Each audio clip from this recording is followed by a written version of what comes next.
Hello, and welcome to another episode of Grave Chatter. I'm Maggie, I'm Saloni. and this episode is our Halloween episode.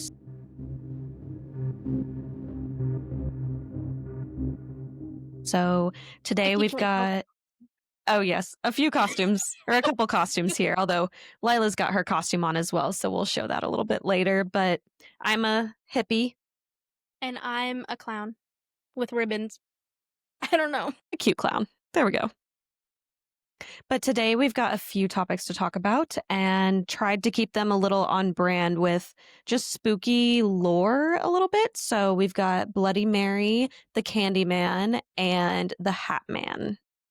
Yes. Mm-hmm. I'll So be which really spooky fried fish. I have done one of the rituals actually. I'm sure you've done Bloody Mary. I'm sure. Who If hasn't, you've honestly? if you've done, I think I actually have as well, but like not even around friends, just like oh hey, look, it's like midnight. Let's just do this Hey, it's just and then midnight. run. It's 3 a.m. or 3 a.m. and I'm bored. In the house, bored in the house, bored. So let's do a ritual.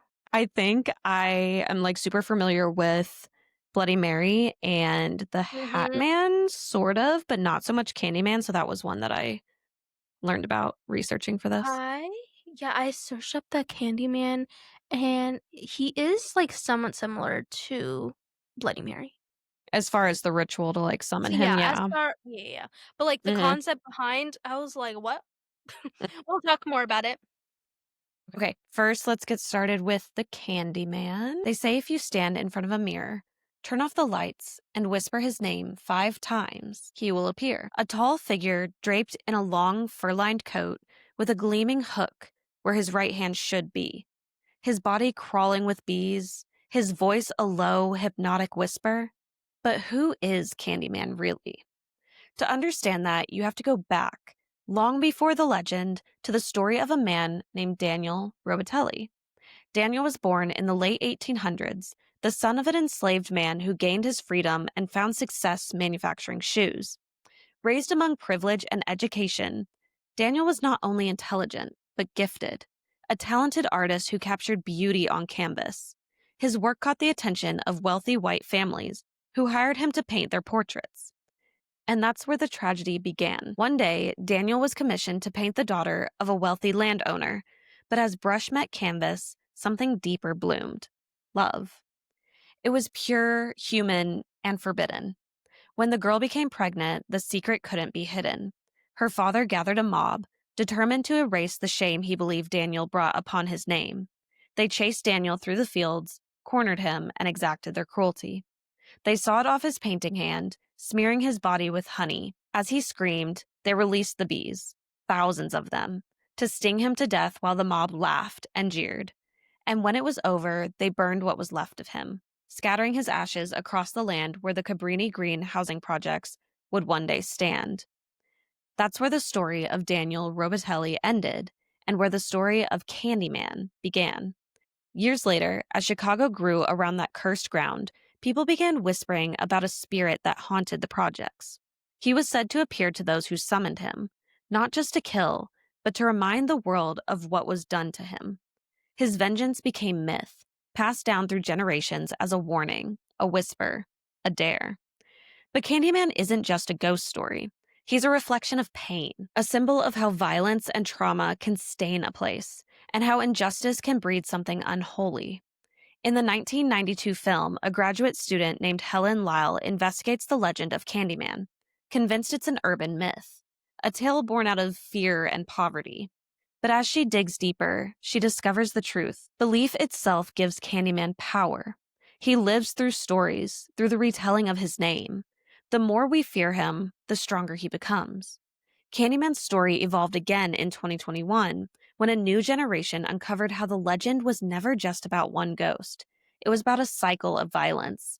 Every time a black man was brutalized, silenced, or forgotten, the spirit of Candyman took shape again, a mirror reflecting centuries of racial terror and pain. So when you say his name, you're not just calling on one man's ghost. You're summoning every injustice buried beneath history's polite silence. And yet, the irony of Candyman is that people still say his name, not to honor him, but to tempt him. to test the boundary between myth and reality, because deep down, we're all drawn to the forbidden. We want to know if the stories are true. Maybe that's the point. Maybe the legend exists to remind us that horror isn't something lurking in the dark. It's something we create and pass down and refuse to confront. Candyman is the ghost born of cruelty, racism, and fear, but he's also the echo of how legends endure. He doesn't need you to believe in him. He just needs you to say his name. Nice. As I literally, before we even started, I said his name. Yes, you did. Yeah. I find it interesting that this figure, I guess, is based on racial injustice and like Mm-hmm. social belief, which is sad in a way. It's really Well, sad. it's like not in a way, it's just sad. But I also like find it interesting that it's like a I know it's not similar to Bloody Mary, but like it's Mm-hmm. in a weird way it's based off of it. You know what I mean? Possibly because I think the lore behind Bloody Mary is much older than Candyman, so it may have Yeah. been inspired in a similar way. Mhm.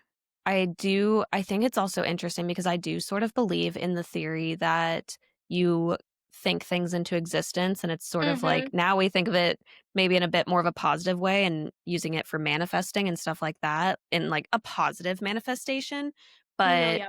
also I do think it's possible to negatively manifest things. Um Especially when you think about like people going to notoriously haunted locations and getting really scared and things happening, but it's like, Mhm.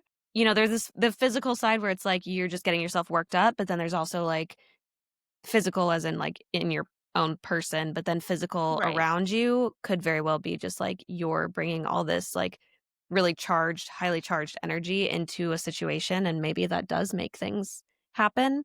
Which Yeah. also made me wonder with this story, how did it become so prominent in this location? Because I think, like, his story, though sad, is not terribly uncommon in history. Yeah. So it's like, why did this one stick? And were there people around that, it mattered more for them to keep the story alive? Or was it just by happenstance that then a whole bunch of weird stuff was happening and, Yeah. they just screamed witch and they, pinned it on him and his memory? And yeah. Yeah, I also find it weird that like I mean obviously this kind of thing happened um a lot in the olden days on how like a colored person would be falling in love with a white person. I just wonder why this one stuck. Like why is it this one? Also, why is he called Candyman? I think it's because they poured honey on him to attract the bees, which then Bees. the honey's super sweet. So I guess whenever he Candy? manifests, there's The honey man. a He should be sweet called the honey man. smell, most likely. That's kind of sad though. It's honestly that is Yeah. actually sad. All right. Are you ready to move on to Bloody Mary? Yeah. Bloody Mary. There's a All lot. right. And I feel like everyone when we're younger did the Bloody Mary ritual. For people who don't know, please let them know what Bloody Mary actually is. It always starts the same way, a whisper at a sleepover. Someone dares you to go into the bathroom, turn off the lights, light a candle, and stare into the mirror. You're supposed to say her name. Just a name. Simple enough, right? But once the door closes, the darkness settles around you. The silence feels heavier than it should. The candle flickers. Your reflection seems to breathe with you. And that's when you realize the story of Bloody Mary isn't just a game. It's a legend that's been whispered for centuries, and no one really agrees where it began. Some say Mary Tudor, the Queen of England in the 1500s, was the original Bloody Mary, remembered for the rivers of blood spilled during her reign. She burned hundreds at the stake in the name of religion, and after her death, her name became a curse. To call Bloody Mary, they said, was to summon the queen herself, her spirit still searching for the children she could never bear. But the story doesn't stop there. In colonial America, others told of Mary Worth, a woman accused of witchcraft.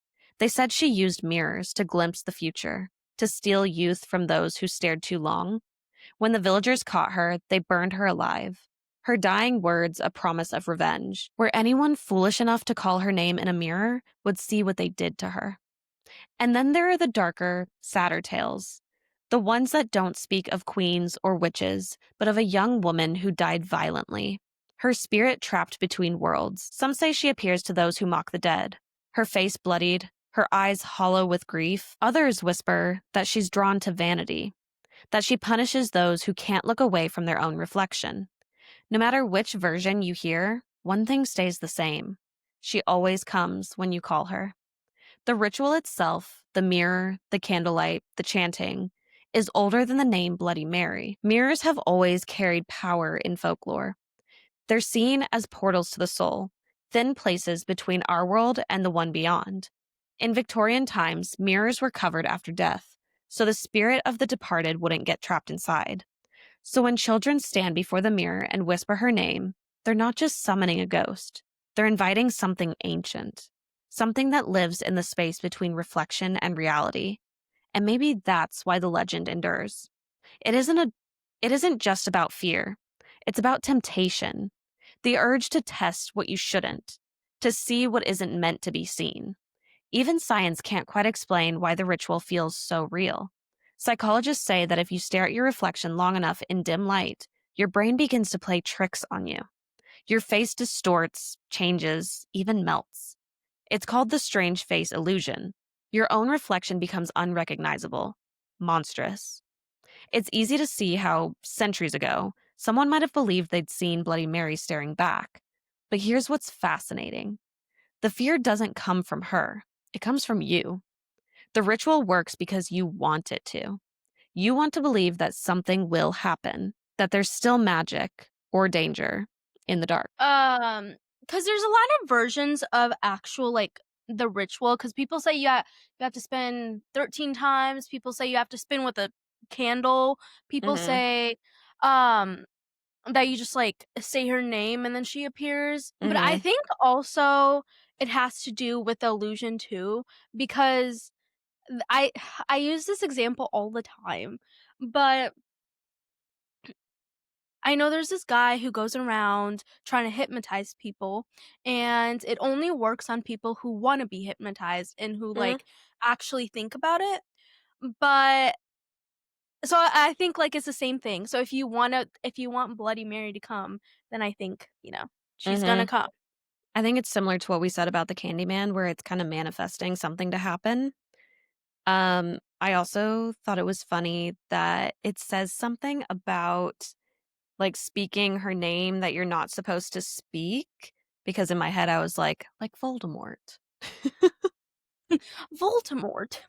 Um, but have you ever done that where you just like stare at your own reflection long enough that your features kind of start fading away and you just see something completely different, like someone completely different? Actually did this ritual, so yeah. Recently? No, no, no.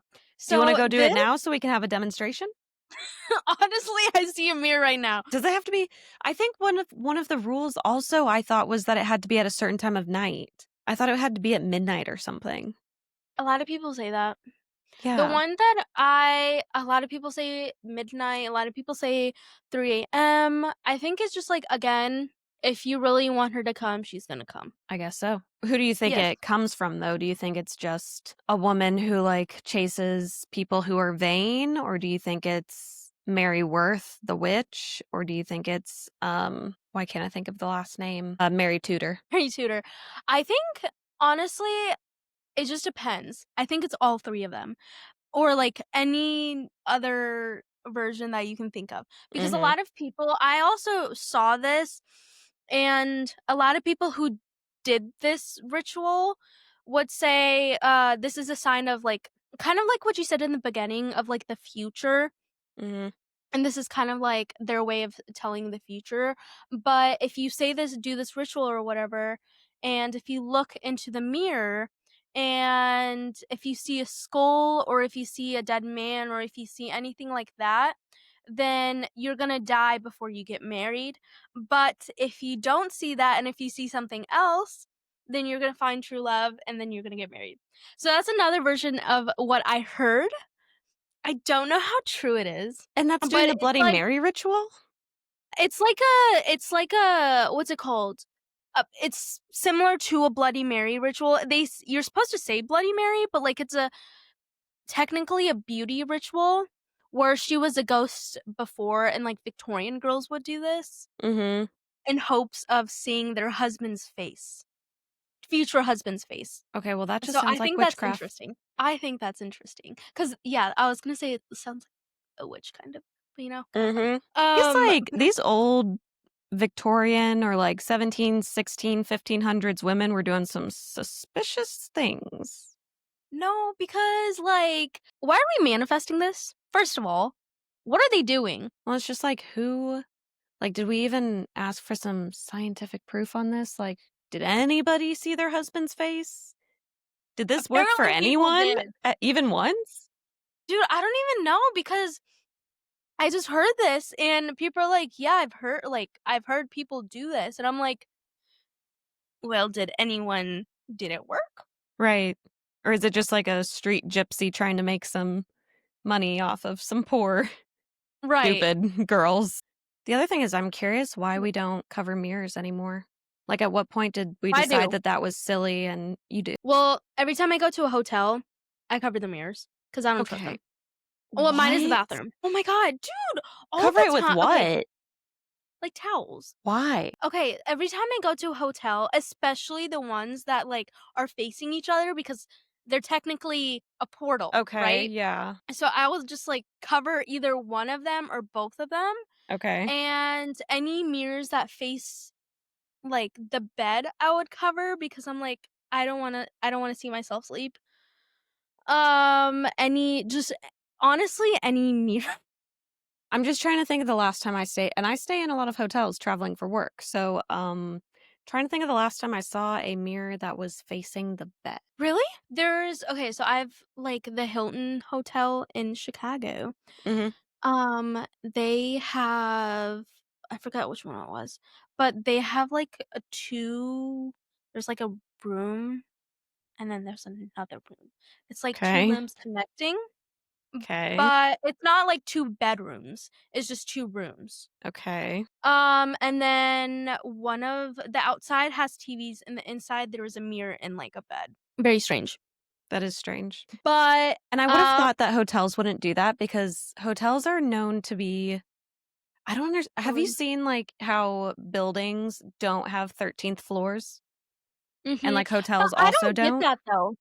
I don't get that because you a lot of the hotels or buildings wherever they skip the 13th floor, but I'm like technically the 14th floor is the 13th floor. They just don't name it the 13th floor. Basically, but I'm pretty sure it's just superstition. In That's why I fact, don't get it. we're gonna fact check that real quick because that's actually interesting. And one of the never Because I mind. doubt they're going to let a floor quote unquote go to waste. Well, it's not going to waste. You're just labeling it differently. Yeah. If they Unless don't there label in if they like unless there is a 13th floor. Then you have to like count the number of like levels from the outside and see if maybe there is a secret 13th floor. I mean, no matter what, you're gonna see the 13th floor because either it would be the 13th floor, it would be the 14th floor. Why don't hotels have a 13th floor? Hotels often don't have a 13th floor due to triskaidekaphobia, I think, the Okay? fear of the number 13 and the resulting superstition that it is unlucky. To avoid alienating superstitious guests, many hotels and buildings skip the 13th floor entirely, either by omitting it and going straight to the 14th or by labeling it with a different number like 12A. This practice is also common in office buildings and has led elevator manufacturers to frequently omit a 13th floor button. So that is correct. It is superstition. Although it also seems a little silly that, 12A? yeah, like you'd have 12 and then 12A. But it seems silly that you would have enough hotel guests staying that are like, oh, but I can't be on 13. The 13th. Like, how did that could be a whole Well, video in itself. Like, how did 13 become so hated? it's because a lot of no, why is because Friday the 13th, But why is 13 Friday in the 13th general. the problem? How did that happen? I'm You gonna know? search that up. Now I'm curious. But okay, why is the number 13 considered bad luck? The number 13 is considered unlucky due to a combination of religious and historical events, such as Judas being the 13th guest at the Last Supper, and a Norse myth where the uninvited 13th guest, Loki, caused chaos. So I Mm, guess there's a lot of stories or a lot of, like, past events that happened on the religion 13th or ruins something everything. happened. That's so funny. That's the answer.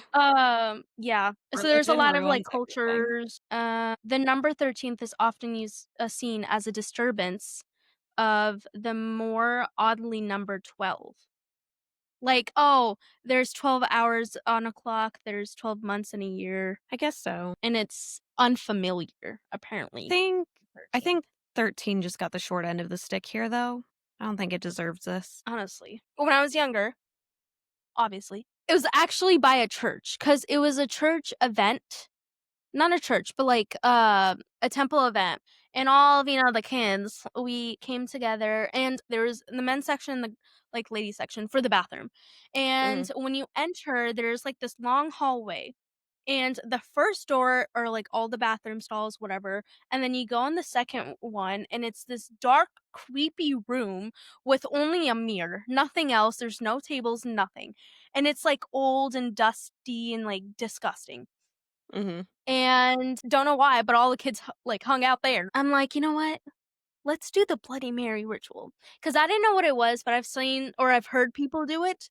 Church? But I'm like, "Okay, well, if we were to get haunted or, like, attached by something, why not do it by a church?" So we would get unattached, you know? You know? You know. That was our thinking. I think the issue is we don't know. Okay, well, but yeah, for my sake, we do know. So we're in this room and it's like a bunch of girls. We were probably 10, 13, 15. Don't know the timeline. So we were there. We look at this mirror.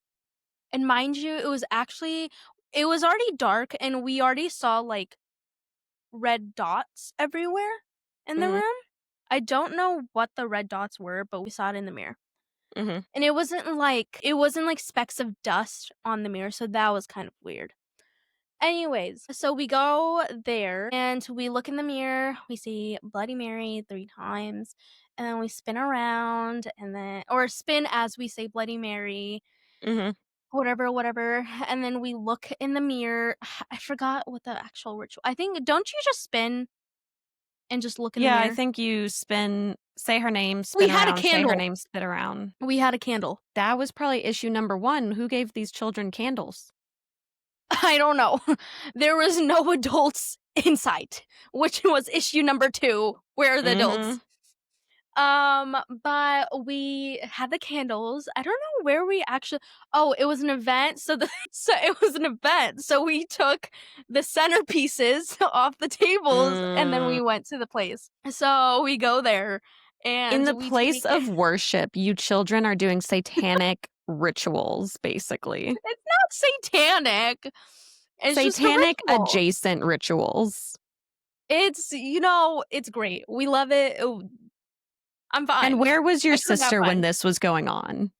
College. No, actually, yeah, college. Hmm. I don't She might remember wanna actually. stay away from you because you're probably Do you carrying have all sort of attachments. Charlie honestly, Charlie, Bloody Mary. and I went to the most haunted house in America. I think they all claim that, to be honest, so No, but if you look it up, it said the one in San Diego, they I forgot what it's all say that. oh, for my sake. Okay, not even for my sake. Honestly, we do a video on that.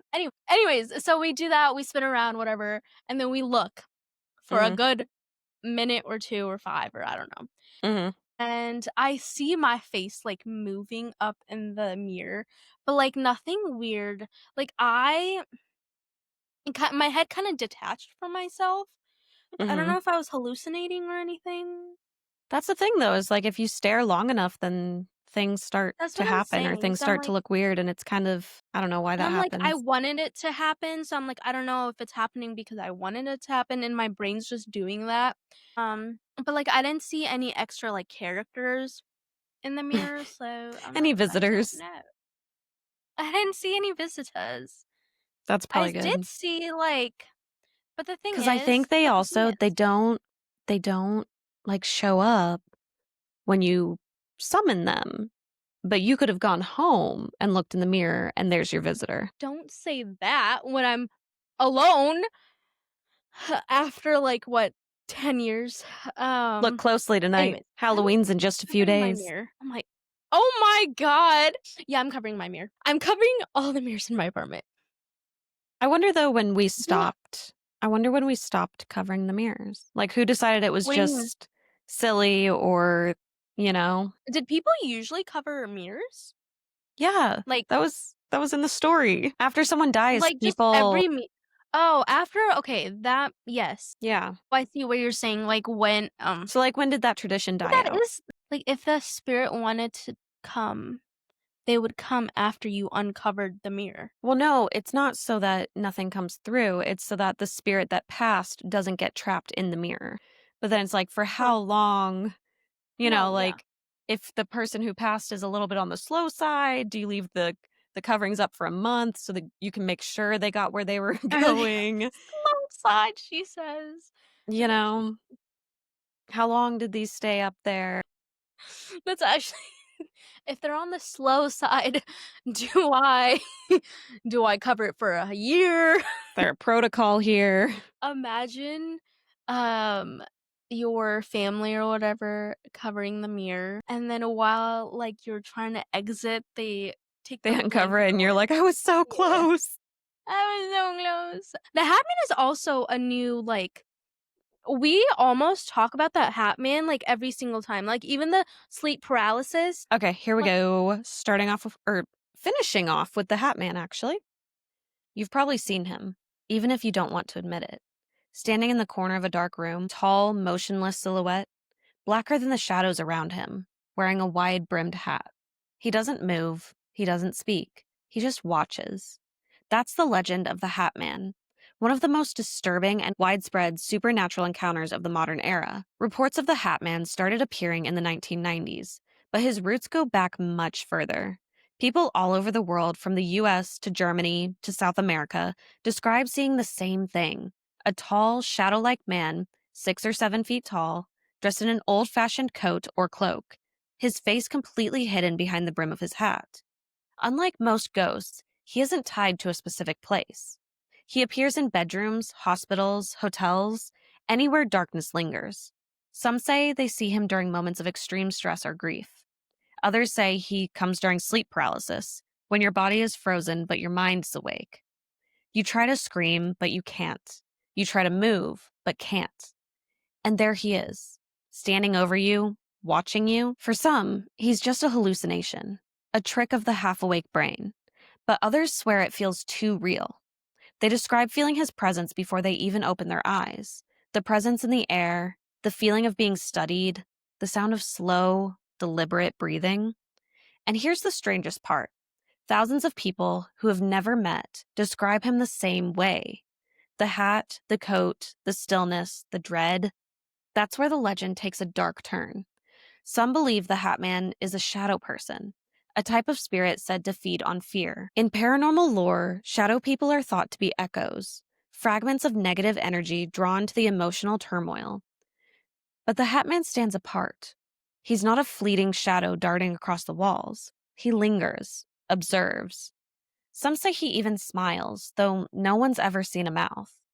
Those who study the phenomenon say he might be some kind of collector, feeding on the fear he creates.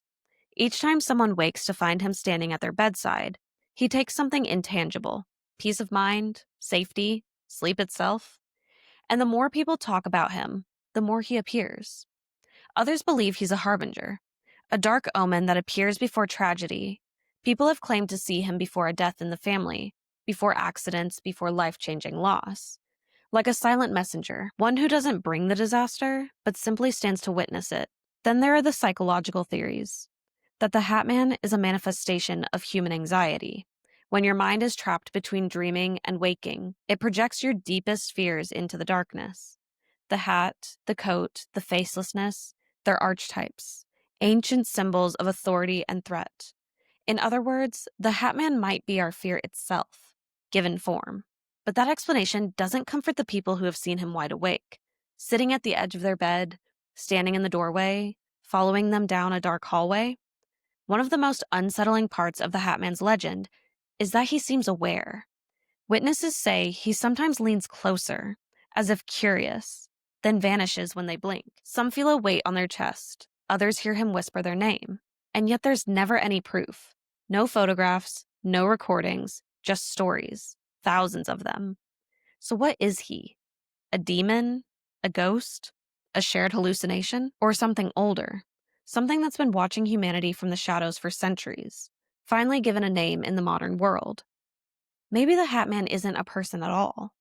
Maybe he's the shape our minds give to the feeling of being watched in the dark, the weight of guilt, grief, or fear personified. Or maybe he's exactly what he appears to be, a real entity that feeds on disbelief. The more we try to explain him away, the stronger he becomes. Initial thoughts. Initial thoughts. I think that this might be a bummer or whatever, but I honestly think it's a trick of the mind because every single time, not every single time, but a lot of the times, like sleep paralysis, it happens during Mhm. REM cycle. Um, what's the other one? Oh, it happens when you're stressed out. I Mhm. think all of this is like stress, or it just your mind has to do with it and your brain has to do with it. Where I think that it's just a hallucination because it's also just a shadow. It's not like everyone sees like a face or something. It's just like a Mhm. long shadow with a hat.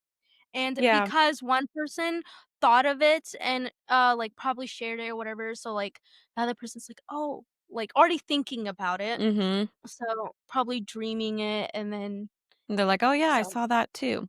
And it yeah. happens when you're like tired and stressed as well.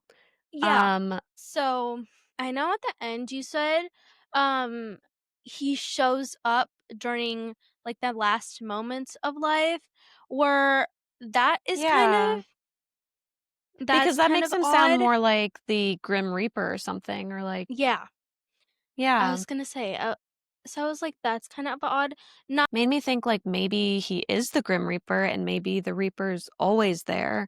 And maybe there's times when, again, we talked about this with sleep paralysis and how when you're asleep, you're just more vulnerable. And perhaps there is like a point where things are like the veil's a bit thinner. And so things that normally can't be seen can be seen, or things that are always around you that your brain just decides to ignore suddenly kind of you make yourself aware of it, I guess. yeah. But yeah, that's an It's interesting just it's interesting to think of him as more like the Grim Reaper. yeah, because when I think of a Grim Reaper, I think of, like, this man with, like, a hook-shaped stick or whatever, Mhm. and then I think Not of this he's guy. got the sharp I don't know what's called. And then the with, like, a hat or not a hat, but, like, a the thing hood, on with the the hood cloak. and everything. So I'm like, it's interesting that people they don't look alike. The only thing that is alike is that you can't see them and they're a shadow. But, like, the visions of them are completely different. So I'm like, "Are they the Maybe same?" the vision of it has transformed over time, because it said either a Mm, coat, more like an modern. old-fashioned coat or a cloak. Mhm. So maybe back in the day, it was Mm. more of a cloak, but as cloaks kinda moved out of the fashion scene, it became more of a coat, and we just, like, adapted it to our modern thought. Which also goes back to the hallucinations in your mind because Mhm. your mind just, like, naturally is just, like, making it modern as Yeah. time gets modern, which makes me Makes it fit think into your narrative. yeah, which makes me think that you are creating it. Maybe. So it's, Or like, maybe you're less just seeing it and your mind's like, "How am I gonna make sense of this? I've gotta fit it into the construct that I already know how to work within." yeah, that's true too. Maybe. The other thing it Maybe. mentioned was the shadow people, and People. yeah, let me find that again. There's multiple of them? No, thank you. Even though in my mind it's like hallucination or whatever, I still wouldn't want them to visit me because 'cause I'm like, "No, thank you. Okay, Please." shadow For person, a type of spirit said to feed on fear. In paranormal lore, shadow people are thought to be echoes, fragments of negative energy drawn to the emotional turmoil. I think this is like when I'm most am likely to believe in some sort of haunting. So, like, Mhm. I think it makes the most sense for something to be haunted if it's somewhere that people were like really, really attached to where something traumatic happened. So I feel like Yes. a personal house that you lived in for a good chunk of your life is more likely to be haunted than like an apartment building or something where people are just like in and out all the time. Really? Or if you were like, I don't think it makes sense for hospitals to be haunted unless it's a ward where people spent the vast majority or a large chunk of their life. Like, I don't think here's a good example. I don't think it makes sense for graveyards to be haunted because Yes.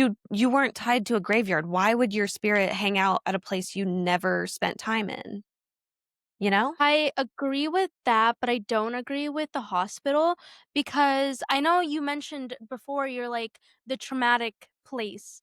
Well, people die traumatically in the hospital. So I understand why people die or people are attached to the hospital because it's the last place they visited or were at. Because people are in hospice, people like have cancer, Hospice. people who have Yes, but those people spent time there. If I came in as like an or emergency room patient and like like a had car accident. appendicitis and or a car accident, I suppose, and like passed away, I spent what 30 minutes at that hospital, why would I stay there?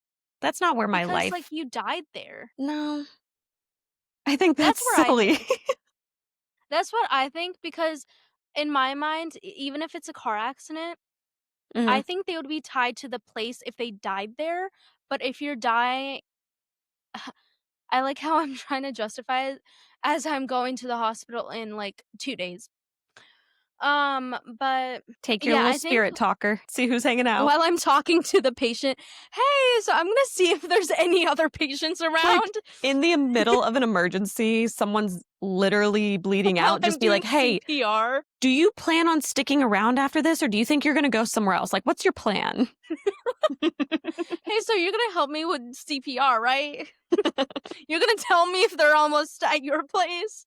Yeah, you're my number 2, Like, do I I'm pay tapping attention to out. this?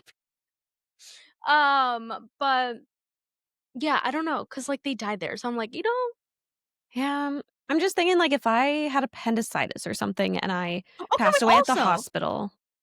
Yes? yes, continue. Continue your thought. If I passed away at the hospital, I don't think that's where my spirit would choose to linger. I think I would give if given the choice, I just think I'd go somewhere I else, suppose. like a Dairy Queen. Like a Dairy Queen. But the thing Somewhere that made is me happy. but the thing is, can spirits eat?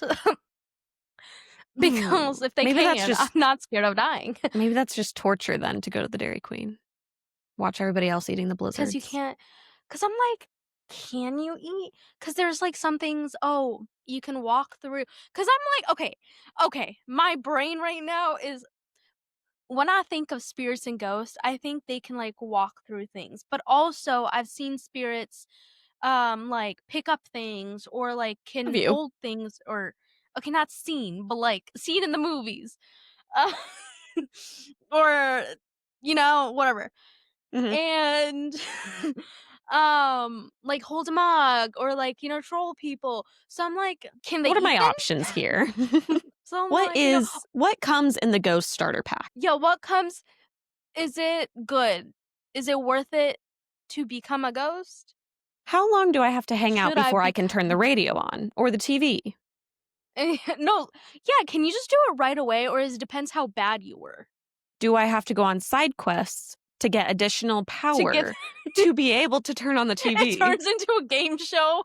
Yeah, it's like a video game Okay, at that so point. Jeopardy. So deal or no deal. So Mhm. this briefcase or this Dairy Queen? I'd pick the Dairy Queen. But also your point about the house or apartment. Mhm. There's a lot more people at apartments. So wouldn't it like people die at apartments? So They do. wouldn't the apartment be more haunted than the house? Cuz like I not don't a lot of people coming. maybe if you lived there for a long time, but, like, if I were to pass away, I don't think I'd come back here and haunt my apartment. I think I'd be more Really? likely to go back and haunt my childhood home. But what if you didn't have a choice, and what if you were trapped there because of how you That would died suck. there?